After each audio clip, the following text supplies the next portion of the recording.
Hi, and welcome to Dad's Toy Room. Today on Dad's Toy Room, we'll be repairing a 1983 Red Cobra HISS tank driver.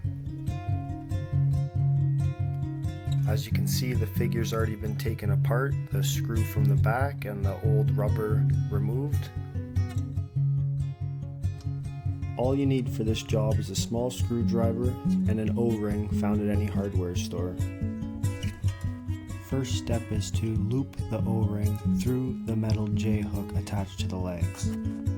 Next, squeeze the O-ring and push through the pelvis.